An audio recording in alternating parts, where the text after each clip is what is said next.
सारे कलीसिया को, सारे देखने वाले को मेरे तरफ से प्यार वाला सलाम। Praise the Lord. परमेश्वर का पवित्र नाम को धन्यवाद हो। फिर एक बार नया सवेरा, नया महीना, 10वां महीना का पहला रविवार का दिन आप लोग का बीच में आने को परमेश्वर ने मौका दिया, इसलिए प्रभु का नाम को धन्यवाद करता हूँ।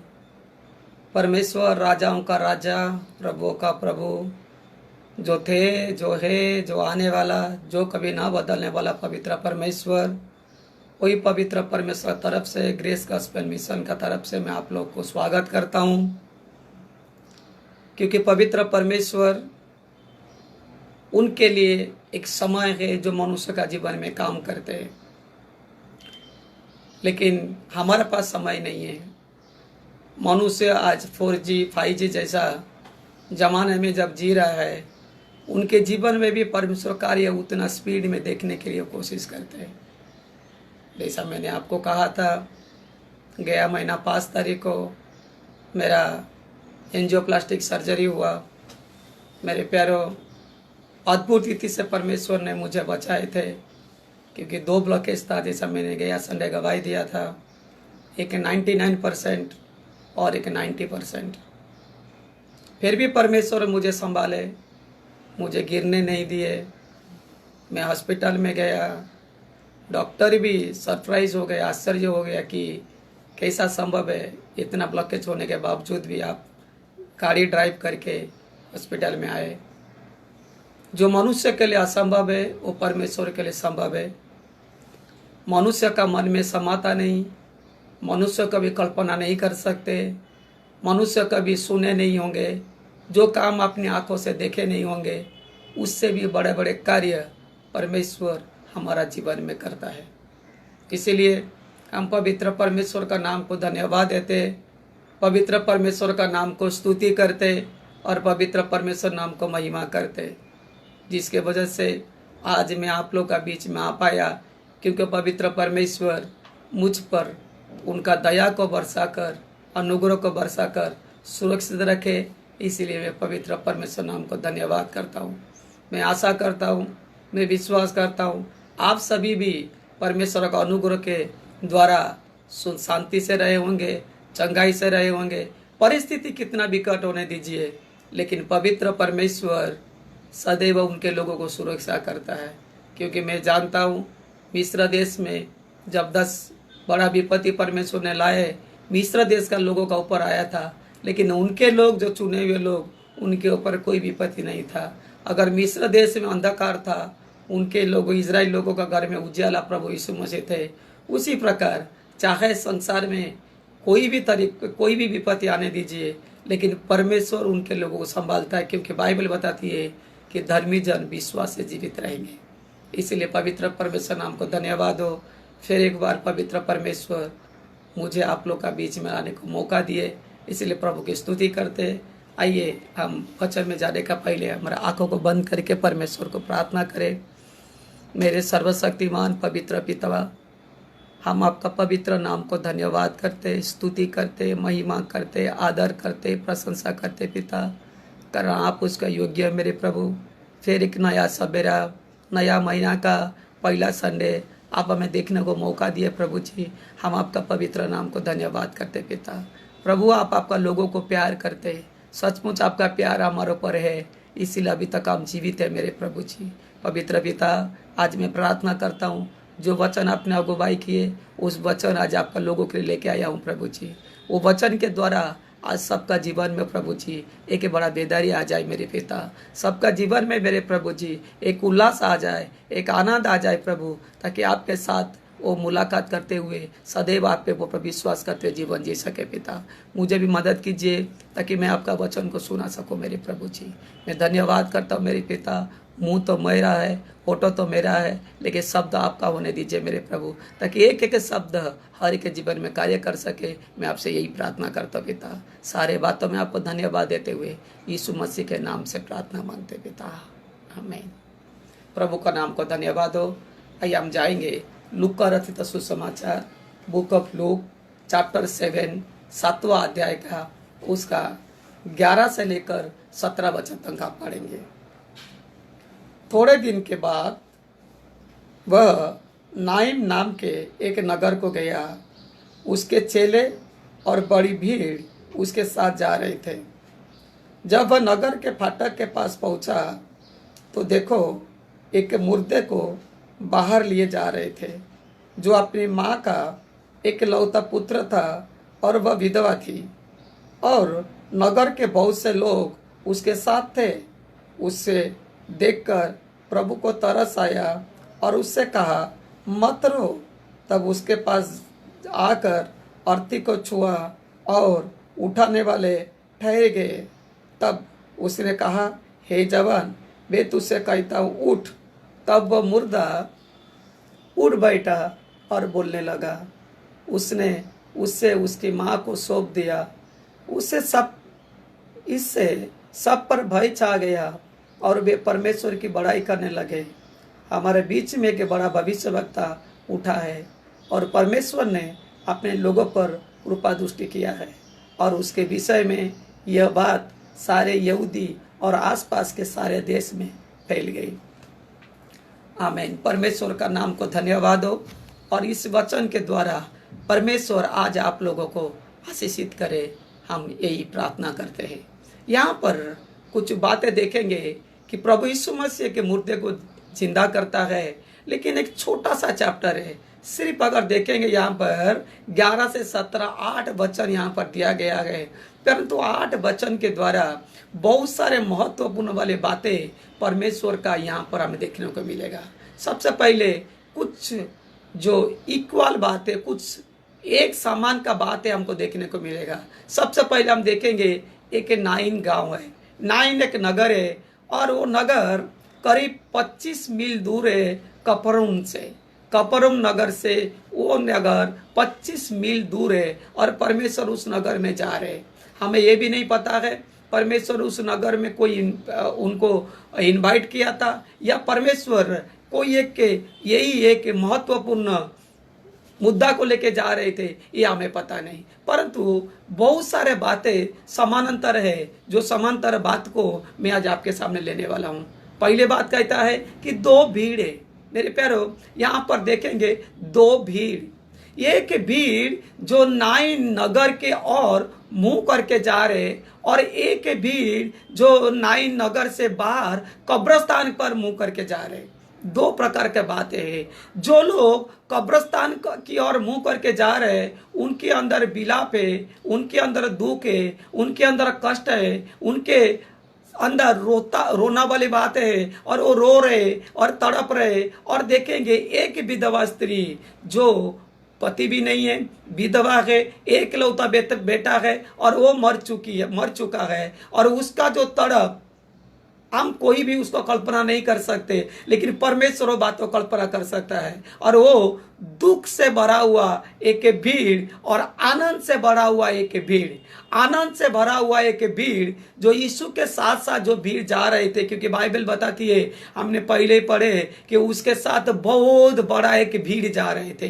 यीशु के साथ जो भीड़ जा रहे थे, वो भीड़ आनंद के साथ जा रहे थे। क्यों? वो भीड़ को समय पे खाना मिलता था, वो भीड़ को चंगाई मिलता था, वो भीड़ बड़े बड़े चमत्कार देखते थे, वो भीड़ परमेश्वर की महिमा करते हुए नगर की अंदर जा रहे, और एक भीड़ रोते हुए नगर की बाहर आ रहा है। मैंने 2 हफ्ता पहले आप लोगों को एक वचन बताया था कि यीशु के साथ हमारा एक मुलाकात होना चाहिए, कि यीशु के साथ हमारा एक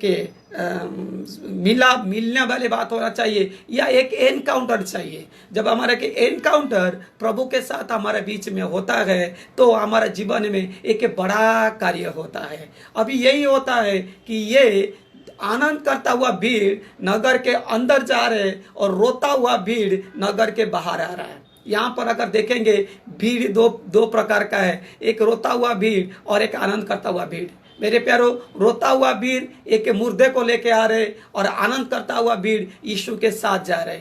अगर आत्मिक रूप से देखेंगे मेरे प्यारो, हमारा जीवन में भी, हमारा विश्वासी जीवन में भी इस प्रकार का होता है। जो लोग प्रभु यीशु के साथ विश्वास करते हैं, वो पूरा विश्वास कर कर परमेश्वर का वचन को मानकर चलते, वो लोग आनंद का जीवन को जीते हैं। परंतु कुछ लोग जो है मरा हुआ जीवन को जीते हैं, उनका जो न्याय अंत में मरा हुआ न्याय होने वाला है। इसी प्रकार जीवन को जीते हैं, यीशु का तो नाम लेते हैं लेकिन अपने मर्जी में जीवन को जीते हैं, परमेश्वर का भय में, प्रभु का वचन में जीवन नहीं जीते। इसी प्रकार का कलीसिया में भी मेरे प्यारो दो प्रकार का भीड़ है, कलीसिया में भी मेरे प्यारो दो प्रकार का भीड़ है। और आज जो दूसरा भीड़, मरा हुआ भीड़ को जरूरत है कि यीशु के साथ मुलाकात, मरा हुआ भीड़ को जरूरत है जो यीशु के साथ एनकाउंटर, मरा हुआ भीड़ को जरूरत है जो यीशु के पास आना।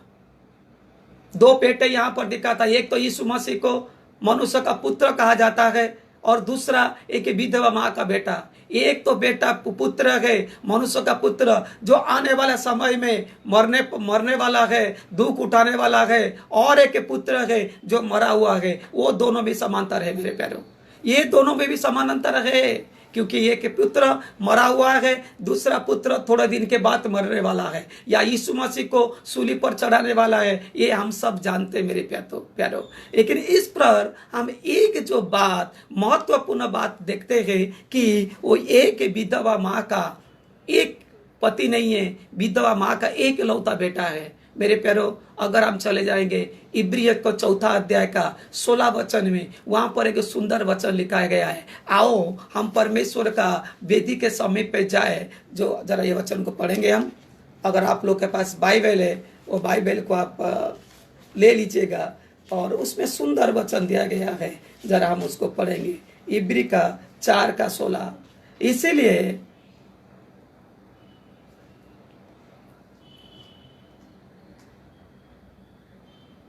इसीलिए जब हमारा ऐसा महायाजक है जो स्वर्ग से होकर गया है, अर्थात परमेश्वर का पुत्र यीशु, आओ हम अंगीकार को दृढ़ता से थामे रहे, क्योंकि 14 से 16 3 वचन पढ़ेंगे। क्योंकि हमारा ऐसा महायाजक नहीं जो हमारे निर्बलताओं में हमारे साथ दुखी ना हो सके, परंतु वह सब बातों में हमारे समान परखा तो गया तो भी निष्पापी निकला।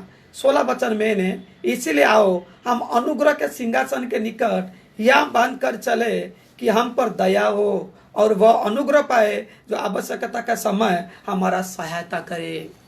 क्योंकि ये कि परमेश्वर प्रभु यीशु मसीह है, वो जानते हैं और वो जान गए थे ये एक माँ जो पति नहीं है, विधवा है, एक ही लड़का है, अगर वो मर चुका है और जो वो मर चुका है, अकेला एक स्त्री को, अकेला एक विधवा स्त्री को समाज में जी पाना कितना मुश्किल है, वो जानते थे। इसीलिए वो माँ का तड़प को देखकर, अगर हम देखेंगे यहाँ पर यीशु को दया आया, यहाँ पर यीशु को दया आया वो माँ का रोते हुए को देखते हुए।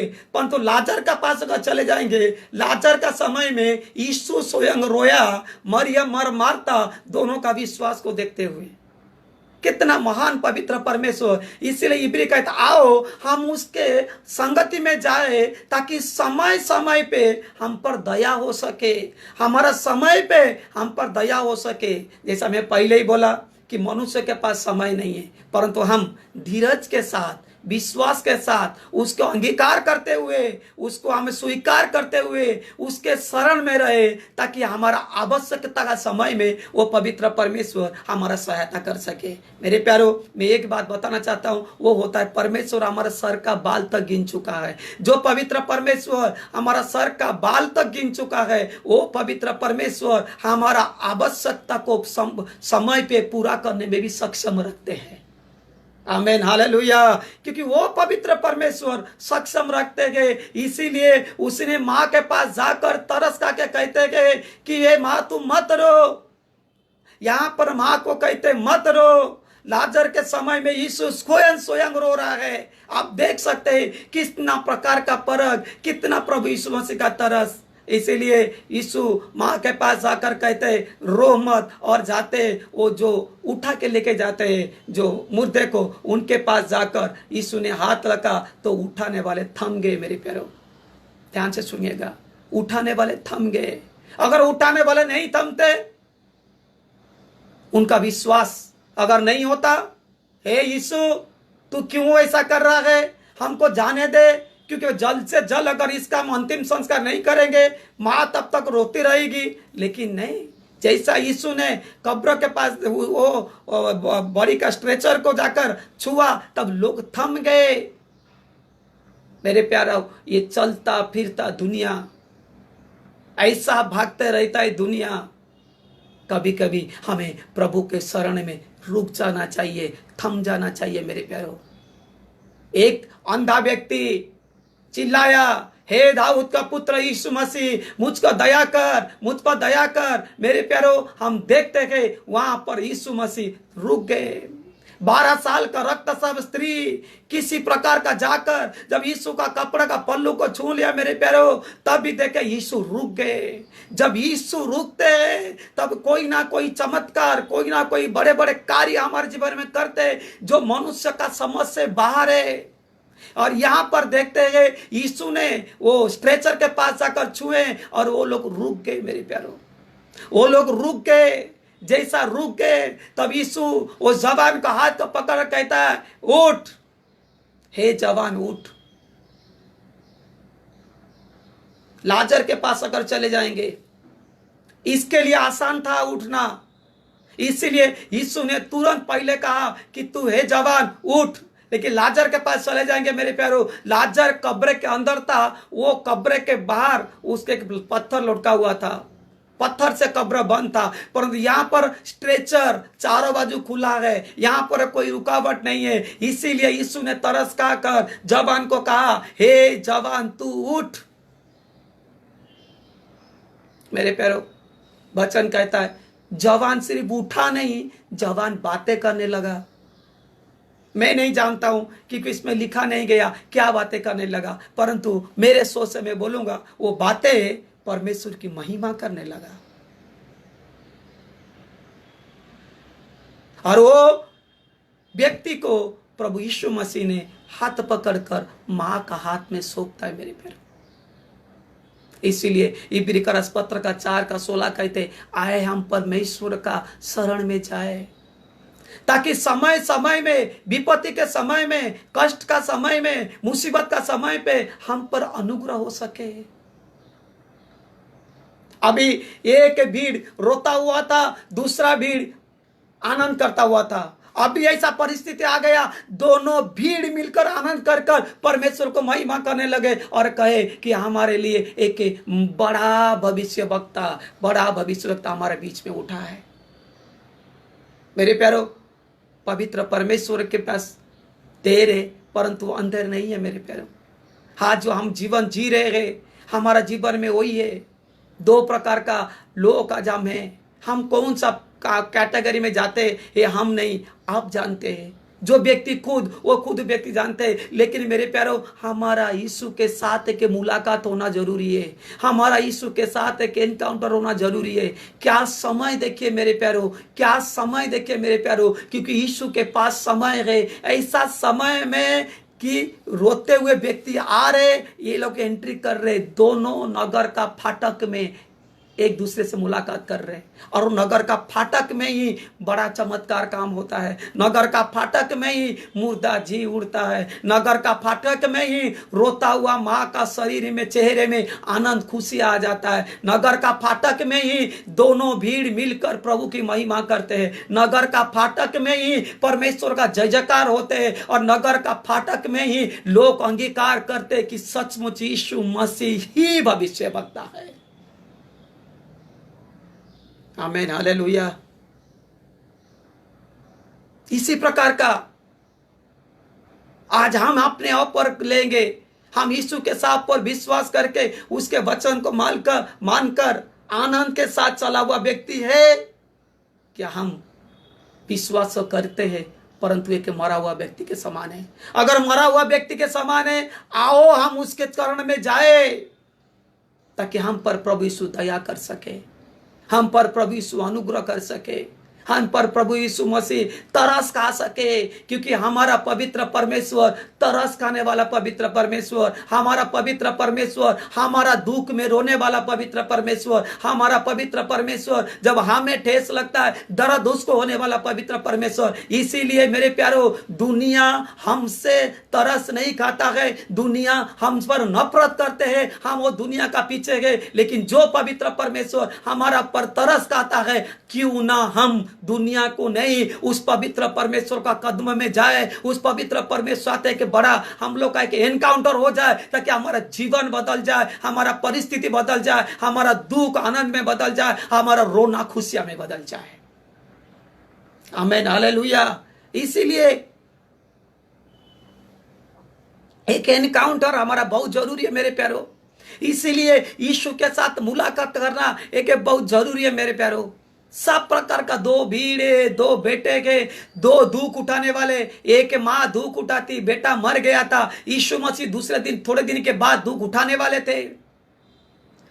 सब दो दो प्रकार का बात है, परंतु जब मिल चुके मेरे प्यारो, तब कोई फर्क नहीं, तब कोई भेदभाव नहीं, तब कोई छोटा नहीं, तब कोई बड़ा नहीं, सब मिलकर प्रभु के महिमा करने लगे। उसी प्रकार मेरे प्यारो हमारा जीवन में है। अगर हम ईश्वर के साथ आनंद मनाते हैं, प्रभु को धन्यवाद, हम धन्यवाद देते हुए आनंद मनाते रहेंगे। अगर हम यीशु में आनंद नहीं है, अभी हम यीशु के पास जाए। वो तरस खाने वाला पवित्र परमेश्वर, वो हमारे लिए दुख उठाने वाला पवित्र परमेश्वर, जो पिता के पास प्रत्येक दिन हमारे लिए मध्यस्थी करने वाला पवित्र परमेश्वर, हमारा उस परमेश्वर के साथ एक एनकाउंटर होना जरूरत है मेरे प्यारों। उस एनकाउंटर को प्रभु यीशु मसीह इंतजार कर रहे कि मेरे लोग कब मेरे पास आए और मैं उनके ऊपर तरस खाऊं, कब मेरे पास आए तब मैं उनको तरस खाऊं। ध्यान रखिएगा मेरे प्यारों, हाँ, जैसा वो माँ का परिस्थिति को यीशु जानते थे, ऐसा हमारा परिस्थिति को यीशु जानते हैं। यीशु जानते हैं जो दुनिया में हम रह रहे हैं, वो दुनिया में हमें कितना क्लेश है, हमें कितना संकट है, हमें कितना मुसीबत है, यीशु जानते हैं। लेकिन वो तरस खाने वाला परमेश्वर हमारे पर तरस खाता है। बस हम उनके पास जाना है, हम उनके पास मेल मिलाप करना है। यशायाह का किताब पहले 18 वचन कहता है, आओ हम आपस में बात विवाद करें, तुम्हारा पाप चाहे कोई भी रंग का क्यों ना होने दो, मैं धोकर शुद्ध पवित्र करूंगा। ध्यान से सुनिए मेरे प्यारों, वो पवित्र परमेश्वर हमें न्योता दे रहे, वो पवित्र परमेश्वर हमें इनवाइट कर रहे कि आओ मेरे पास, चाहे तुम्हारा दुख कितना भी तकलीफ है, कितना भी दुख है, कितना भी कष्ट है, मैं सब दुख और कष्ट को दूर करके मैं तुम्हें आनंद के साथ, मैं तुम्हें विजय के साथ जीवन जीने के लिए मजबूर मन बना दूंगा। इसीलिए मेरे प्यारों, ऐसा किताब में कहता है जब हमें तकलीफ है, दुख है, याकूब का किताब में कहता है सही, जब हमें दुख है, तकलीफ है, कष्ट है, हम आनंद की बात समझे, क्योंकि हमारा विश्वास को परख देने से धीरज उत्पन्न होता है। धीरज को पूरा कार्य करने दो, तुम सिद्ध हो जाओगे। उसके बाद कहता है तुम्हें कोई भी चीज का कमी नहीं होगा, उसके बाद हमें कोई भी चीज का कमी नहीं होगा। वही पवित्र परमेश्वर यही चाहते कि हमारा एक एनकाउंटर प्रभु के साथ हो, हमारा एक मुलाकात प्रभु के साथ हो, हमारा एक कार्य, हमारा एक मेल मिलाप प्रभु के साथ हो, हमारा एक पश्चाताप प्रभु के संगति में हो। हम प्रभु के शरण में जाकर हमारे जीवन को प्रभु के शरण में समर्पण करें। हम दुनिया का चीजों के प्रति मेरे प्यारो इतना बस चुके, हमारा दिमाग दुनिया का चीजों में इतना बस चुके, हम और कुछ नहीं देखता है। हम सोचते हैं दुनिया में सब कुछ प्राप्त करने के लिए, मेरे प्यारो दुनिया में जो प्राप्त करने के लिए कोशिश करते वो यहीं पर रह जाएगा। लेकिन वो प्राप्त करो जो प्रभु यीशु मसीह का धार्मिकता को, ताकि वो धार्मिकता हमारा संग संग रहेगा। दुनिया में धन कितना भी कमाएंगे मेरे प्यारो, वो धन हमारे साथ आने वाला नहीं है, लेकिन परमेश्वर का धार्मिकता हमारे साथ सदैव रहने वाला। ये दुनिया में 60 साल, 70 साल, 80 साल मेरे प्यारो दुख और कष्ट भरा जीवन, परंतु एक जीवन है। जैसा ये माँ को प्रभु ने माँ का दुख को दूर किया, ऐसे हमारा दुख दूर करने के लिए वो तरसकार है। बस हम प्रभु के पास जाना है। इब्री 4:16 का हिसाब से वो महायाजक है, वो प्रभु के कदम में जाना है और जाकर परमेश्वर की ओर से बड़ा आशीष को पाना है। पवित्र परमेश्वर करे इस वचन के द्वारा प्रभु यीशु आप सबको आशीष करे। आइए हम सब प्रार्थना करें। महान पवित्र परमेश्वर, हम आपको धन्यवाद करते प्रभु जी। आज एक छोटा सा वचन प्रभु आपका लोगों को सुनाया मेरे प्रभु जी। स्वर्गीय पिता परमेश्वर, इस वचन के द्वारा आज सबको आप एनकरेज कीजिए मेरे प्रभु, ताकि सब आपके संगति में आए, आपके साथ मिलकर एक बड़ा एनकाउंटर हो। जिस प्रकार वो नाइन गांव से कब्र की ओर देखने वाले लोग आ रहे थे, यीशु मसीह नाइन गांव की ओर देखने जा रहे थे, पर जब बीच में आपस में उनका एनकाउंटर होता है मेरे प्यारो, मरे हुए को अब जिंदा करते प्रभु, क्योंकि आप वो पवित्र परमेश्वर जो तरस खाने वाला पवित्र परमेश्वर, आप वो पवित्र परमेश्वर जो हम पर दया करने वाला पवित्र परमेश्वर, आप वो पवित्र परमेश्वर जो हम पर आशीष करने वाला पवित्र परमेश्वर। आज हम सब आपके संगति में आए प्रभु, हमारा जीवन में कार्य कीजिए, हमारा जीवन को बदला दीजिए मेरे प्रभु जी। आपका आत्मा के द्वारा अगुवाई कीजिए पिता, ताकि हम भी आपके संगति में बैठ कर आपकी ओर से आशीष पा सकें। हम धन्यवाद करते हैं, हमारा प्रार्थना को सुने, जितना भी लोग सुने और भी जो सुनने वाले देखने वाले, आप सबको आशीषित कीजिए पिता। धन्यवाद स्तुति महिमा करते हैं, हमारा प्रार्थना को सुने, यीशु मसीह के महान पवित्र नाम से प्रार्थना मांगते हैं पिता, आमीन। धन्यवाद आप लोगों को जो आप लोग ज्वाइन हुए हैं। परमेश्वर आप सबको आशीष करें।